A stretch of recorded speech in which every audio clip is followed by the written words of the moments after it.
Putting on a great webinar is no easy task. From topic selection to speaker prep and, of course, choosing the best technology, there are lots of variables to consider in order to hit our webinar KPIs. Plus, let's not forget about getting attendees. Marketing and sales are full of myths, misconceptions, and sometimes really bad webinars. Join us as we leave the echo chamber and talk through some strategies to maximize your next online event. Hello, and welcome to the Rethink Marketing Podcast, where we cut through the overgeneralizing and bluster of conventional marketing advice. I'm Paul Frodge, joined by Mr. Marketing, and for today's conversation, wisecracking wordsmith of webinar wellness, Colin Jeffries. How you doing, Colin? Oh, Paul, I feel about as good as an email marketer with a 75% open rate. I like it more in the 90%, but we'll leave the 75% for those amateurs.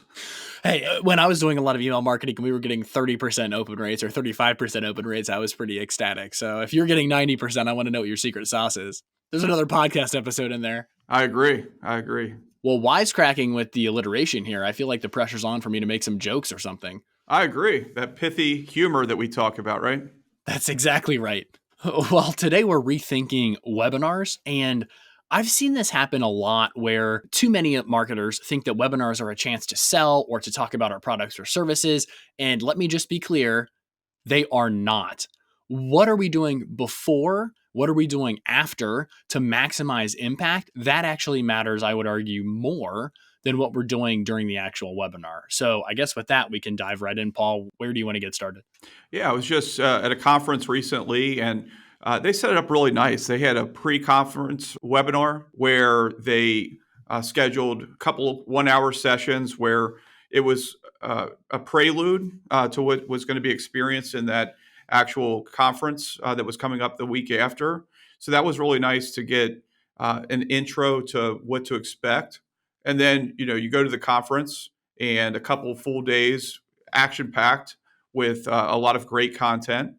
And then unexpectedly, I get an email a couple days after the conference.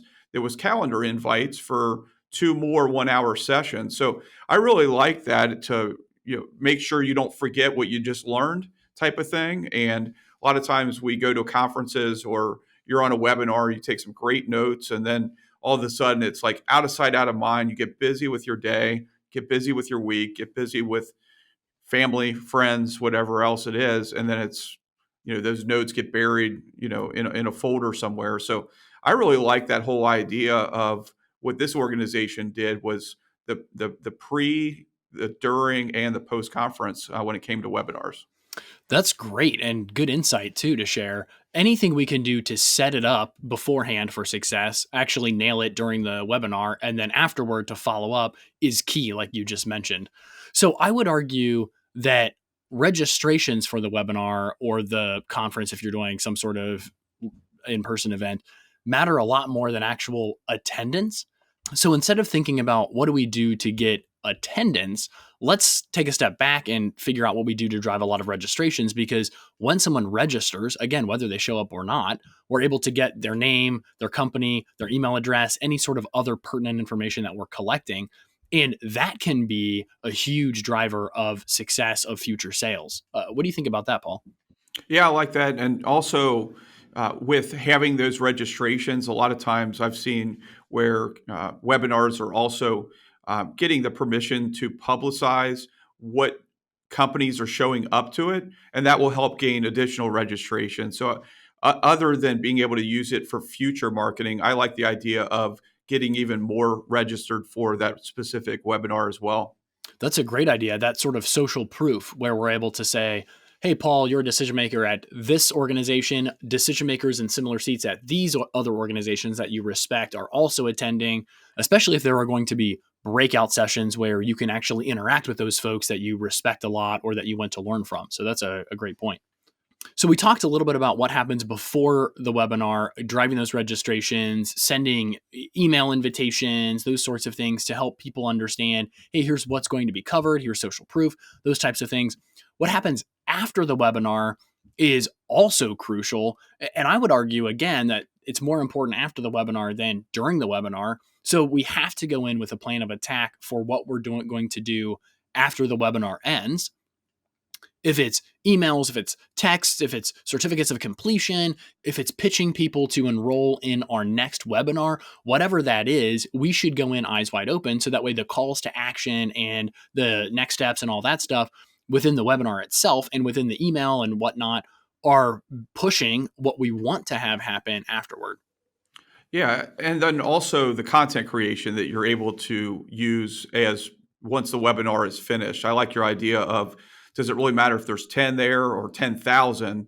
It's nice when they're there live, and especially Q&A and the chat and being able to interact during a specific webinar, but afterwards being able to use what you covered to attract more into the organization, to attract more prospects later, to be able to use video content or audio content, social media, email blasts, your website, being able to drive traffic back at a later time. I think that makes a lot of sense. Oh, absolutely. That whole content pillar strategy where you have the webinar at the top and then you're using it on social media, on your blog, on, fill in the blank, email, etc. There's so much that can be done there. And I'll even add on to that, Paul, that we as marketers shouldn't feel like we have to host the same webinar more than one time. There are a lot of technologies that allow us to have a pre-recorded section followed up by a section of live Q&A or of breakout sessions that are live or something of that nature, where we don't necessarily have to have the same speaker saying the same thing with the same slide deck.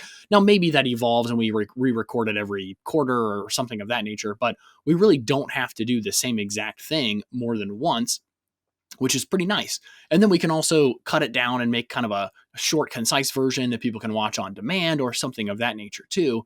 So maybe it's not all about getting registrants for a live webinar. Maybe it's about getting people to watch or engage with a pre-recorded demo followed by some sort of live Q&A or what have you.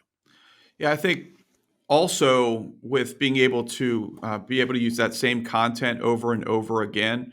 I've seen the ClickFunnels examples that have gone on to where you're able to use that content creation and get somebody to hook into looking at purchasing. Maybe it's a book, or maybe it's a spreadsheet of some sort that's going to get you to be interested in that organization.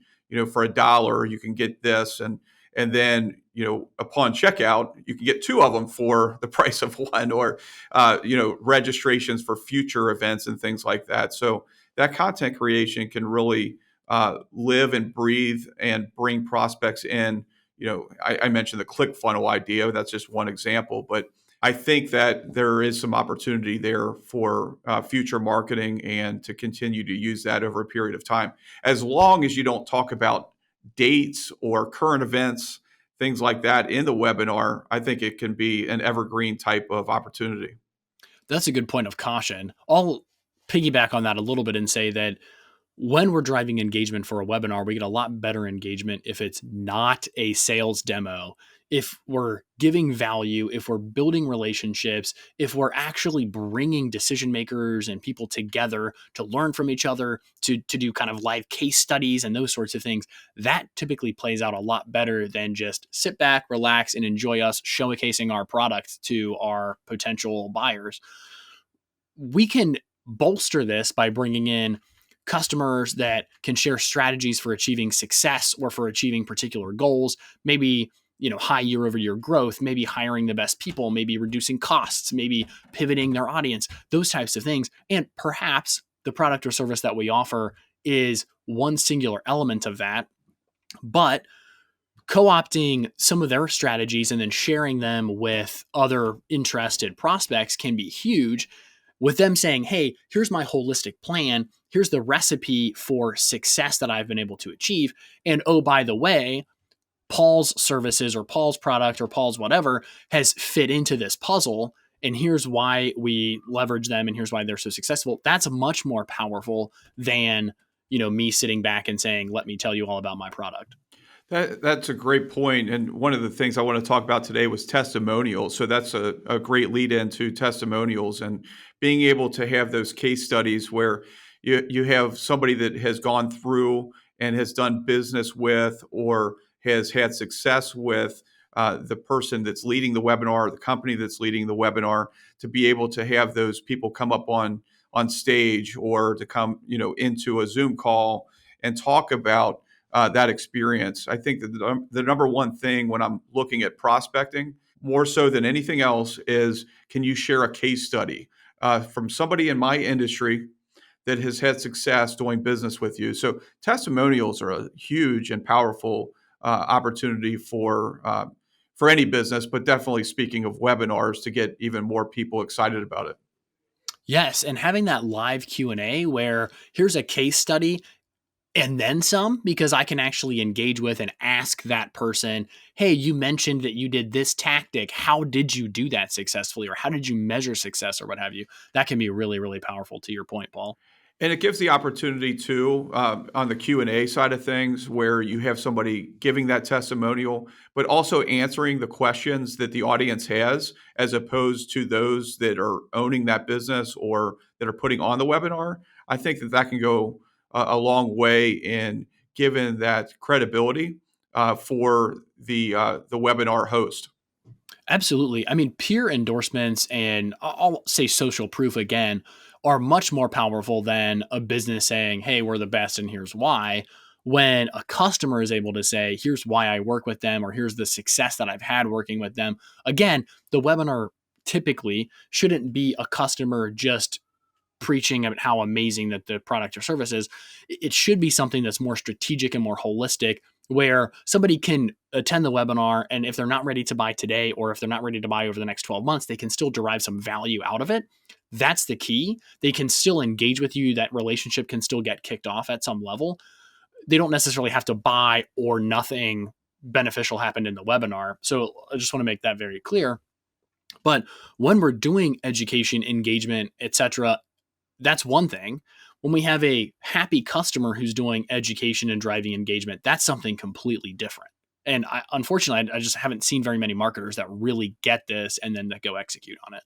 Where you talk about the webinar not being a sales pitch necessarily, it's a sales tool, but not a pitch during the webinar. I really like that because it gets people to attend more often, as opposed to showing up and thinking that they're asking to buy at that point. You're sharing that value, so when the time is right, where I'm in the market for that, or now we have it in next year's budget, you're the person I'm going to turn to. And that content creation that we talk about, an email pops up that reminds you of the next webinar, and all of a sudden you're thinking about how to grow your business, and that webinar was all about sales growth. I'm going to call that particular company again and say, hey, I really like that presentation that you had. You've been top of mind for me. I finally have that budget to be able to spend. Let's have a conversation. That's exactly right. Something that's a little bit unrelated, but I'll throw out there anyway, is I personally have seen the power of telling every single person that works at your organization, here is our webinar schedule, here are the topics, here are the speakers, even sending copies of the slide deck or registration links to them, all that stuff. Because the worst thing that can happen is marketing puts on a fantastic webinar. We fill the funnel, we do all these things, and sales has no idea, or product has no idea, or fill in the blank. The right hand doesn't know what the left hand is doing. That can actually be very detrimental, because then you have people talking to your sales staff and they go, oh yeah, we love that webinar about XYZ. And the salesperson didn't know, or they didn't attend, or they didn't even get the talking points. So just want to throw that out there too, is as we're talking about the before, the during, the after strategy, one of the key before elements should be letting everyone in the organization know, hey, we're doing this webinar. Here's the topic, here's the speaker, etc. I haven't always been great about that, to be honest with you. When I see something, I'll join a webinar. But what I've tried to be cognizant about is, if it makes sense for our group as a whole, or certain departments in our organization, to where I'll also invite them to that webinar. And sometimes we'll just do lunch and do it around the conference table on the television, and watch it together and take notes together and debrief afterwards. I really like that. And being able to really bring the group together on those webinars makes a lot of sense. I think not just for that day, but for the future. Absolutely. The communal element of conferences is something that's very difficult to replicate on webinars. So anytime we're able to bring our team together, let's say we're hosting a webinar, the objective is to drive registrations, but we let everybody in our organization know that we're hosting this webinar, and then we can bring our teams together and watch it collectively and then debrief, which I think is a great point, Paul. We can maximize value from that versus just saying, hey, here's this thing is happening, try to attend, and we're just letting sales in case you want to talk to prospects about it or what have you. So excellent insights there. Paul, we talked a lot about the before strategy, driving registrations versus actually driving attendance, speaker prep. We didn't really talk about technology platform selection, but we're coming up on time a little bit, so maybe that's a different conversation for another day. Obviously talking about the sort of post-webinar strategies and execution. Anything else you would add before we turn off this webinar? I would just challenge the marketing departments. Our last podcast, we talked a lot about all those hands in the cookie jar, right? And looking at this, and I would just challenge marketing, not finance, and not other departments to be really thinking about this, but looking at how after those webinars happen, what is the marketing department going to do to really hook and bring people back? That either attended, that didn't attend, that maybe registered and didn't show up. But how are we going to get them back? And it's, as you mentioned, it's not a one and done type of scenario. It's an ongoing type of campaign. Maybe you're doing a webinar once a quarter or once a month or once a year, but making sure to stay relevant, to stay top of mind, to be the first person in your industry that they think of, and thinking about ways to really enhance that and bring them back into your organization. Absolutely. Excellent points. We definitely have to ensure that the follow-up is spelled out before we even start accepting registrations, pick out the speakers, any of that stuff. Excellent point, Paul. Well, everybody, thank you so much for joining us once again on the Rethink Marketing Podcast. Until next time, keep rethinking your strategies around webinars.